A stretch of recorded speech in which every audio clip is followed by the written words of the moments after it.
আমাদের রাজ্যেও 2018 সালের পর থেকে কোনো নির্বাচন হয়নি। স্বাধীনভাবে মানুষ মত প্রকাশ করতে পারেনি।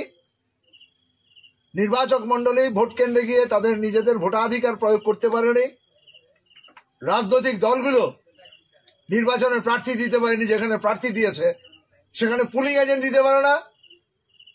যেখানে ভোট গণনা কেন্দ্রে কোনো এজেন্ট দিতে পারে না। এই পরিস্থিতির মধ্যে দাঁড়িয়ে জনগণকে সাথে নিয়ে প্রতিদিন মানুষের জীবন জীবিকা, মানুষের মৌলিক অধিকারের জন্য সিপিএম এর নেতৃত্বে গোটা রাজ্য জুড়ে, শহর থেকে গ্রাম, গ্রাম থেকে পাহাড়ের চূড়া পর্যন্ত যে লড়াই, এই লড়াইয়ে সাথী হচ্ছেন নানা অংশের মানুষ, নানা পেশার মানুষ, নানা শ্রেণীর মানুষ।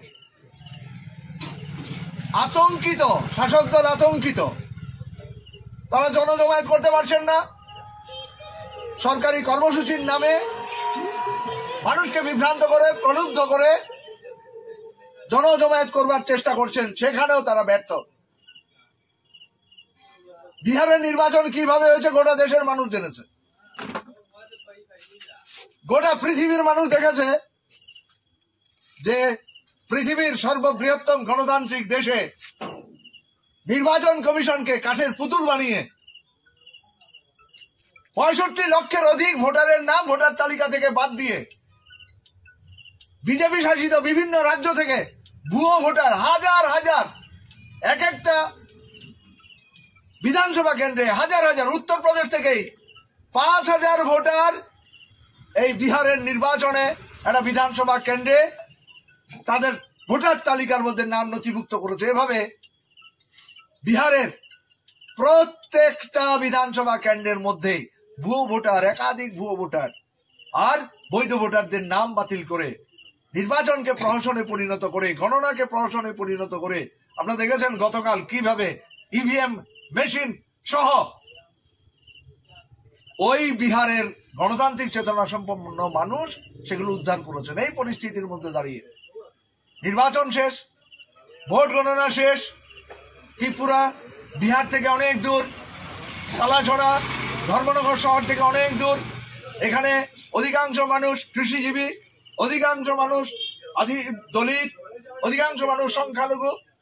তাদের উপর আক্রমণ সংগঠিত করবার জন্য, গণতন্ত্রকে পুনরায় কবরে নিয়ে যাওয়ার জন্য সিপিএম এর কর্মীদের ঘামে রক্তে গড়া এই পার্টি অফিস, লাল ঝান্ডাকে তারা যেভাবে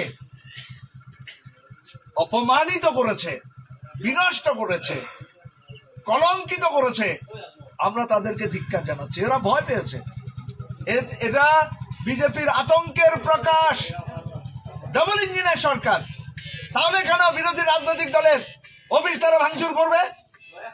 তাহলে কেন বিরোধী রাজনৈতিক দলের নেতা কর্মীদের উপর ভয় ভীতি হুমকি প্রদর্শন করবে? প্রশাসন কোথায়? আইনের শাসকরা কোথায়? এই পরিস্থিতির মধ্যে দাঁড়িয়ে আমরা বলছি, লাল ঝান্ডাকে খতম করা যায় না।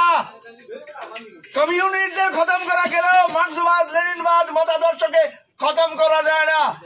আমরা এখানে দাঁড়িয়ে আজকে এই ভাঙ্গা চূড়া এই পার্টির অফিসে দাঁড়িয়ে ঘোষণা দিচ্ছি, এখানে আমাদের লাল ঝান্ডা উড়বে আরো বেশি শক্তি নিয়ে। এখানে আমরা আমাদের পার্টি অফিস গড়ে তুলবো। আমাদের কর্মীদের সবার সাহায্য সহযোগিতা অংশগ্রহণের মধ্য দিয়ে এবং গোটা রাজ্যে গণ আন্দোলনকে আমরা আরো বিকশিত করব। বিজেপির সাম্প্রদায়িকতার বিরুদ্ধে, বিজেপির সন্ত্রাসের বিরুদ্ধে, বিজেপির নেতৃত্বে লুটপাটের বিরুদ্ধে আমাদের লড়াই থামবে না। আমরা এগিয়ে যাব। কালাছড়া পার্টি অঞ্চল কমিটি অফিস আমরা আগামী কিছুদিনের মধ্যেই জনগণের সাহায্য সহযোগিতা নিয়ে আরো শক্তিশালী একটা পার্টি অফিস গড়ে তুলব, এই ঘোষণা আমরা দিচ্ছি। পাশাপাশি আজকের ঘটনার সাথে সাথে পার্শ্ববর্তী এলাকার গণতান্ত্রিক চেতনা সম্পন্ন আমাদের পার্টি নেতা কর্মী, গণ আন্দোলনের গণসংগঠনের নেতা কর্মীরা যেভাবে অংশ নিয়ে প্রতিবাদ জানিয়েছেন, বিক্ষোভ কর্মসূচিতে অংশ নিয়েছেন, আমরা আপনাদের সকলকে লাল সালাম জানাচ্ছি। আগামী দিনেও যেখানে যেখানে আক্রমণ হবে সেখানে ডালপালা আমরা ধরবো না, এবার মাথাগুলোকে ধরবো। আগামী দিনে আরো শক্তিশালী, আরো শক্তি দিয়ে আমরা গণ আন্দোলনকে বিকশিত করব। এই কথা বলেই আমি আমার আলোচনা এখানে শেষ করছি। ইনকিলাব জিন্দাবাদ, সিপিআইএম জিন্দাবাদ।